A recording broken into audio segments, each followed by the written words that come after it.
Christmas shoppers flock to Divisoria and Manila 2 days before Christmas. And for the latest, we have mobile journalist Arles de los Santos. Arles, mula sa ICI, siya shopping na si Arles. Mula sa ICI, MRT, LRT, now Divisoria. Ba? Arles everywhere. Arles everywhere.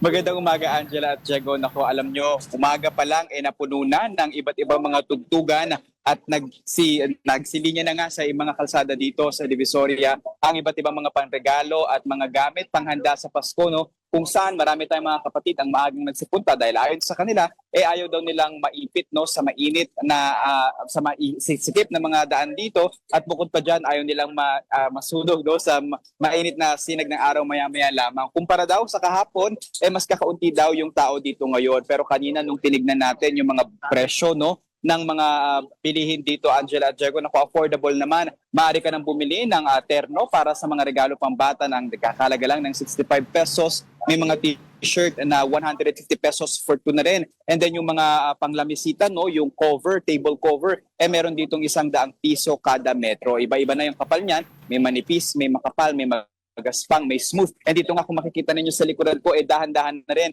na bumagal yung daloy ng trapiko, no. Ayon sa mga tendero dito, bukas naman daw sila hanggang alas 7 o alas 8 ng gabi. Pero bibigyan ko kayo ng mabilis na tour lang, Angela, no? Kasi ito, no, yung mga pinakamabebenta dito. Ito yung mga Christmas banners na tinatawag. Hindi na mga Christmas trees at Christmas balls yung mababenta dito ngayon, no? Ito na yung mga Happy New Year, and then yung mga kagaya nito, itong mga loot bags na merong image ni Santa Claus na 20 to 50 pesos yung range price niyan. And then yung mga 2026 na mga banners. Bukod pa dyan, Angela, kapag pumunta tayo dito sa kabilang bahagi rito, meron na rin dito, no, yung mabenta na mga Tupperwares, no? Ito yung mga microwavable containers. Pang-Sharon. Dito maagang, yes, Pang-Sharon dito ba? marami na talagang bumibili ng mga momshes natin at mga kapatid pa natin, no? Dahil pwede daw, no, mga pang-Sharon, mga pambalot at mga matitira na mga handa ngayong Pasko.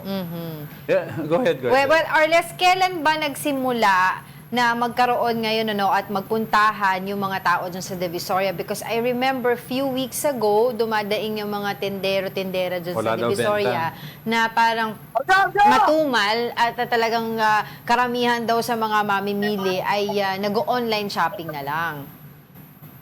Totoo, Angela, no? Alam mo, may mga kapatid tayo dito na nakausap natin na isa daw talaga sa mga pinakamatindi nilang kalaban ngayong Christmas season yung online shopping nga, no? Ayon kasi sa kanila, yung mga kababayan natin ngayon, mas gusto na yung hassle-free na pamimili ng kanilang mga dekorasyon, mga pangregalo, and syempre, busy daw sa mga trabaho. So, one click away, pwede ka nang makapagpa-deliver agad ng iyong mga pangregalo. But so far for them, halos taon-taon naman daw, nakalinya talaga, no?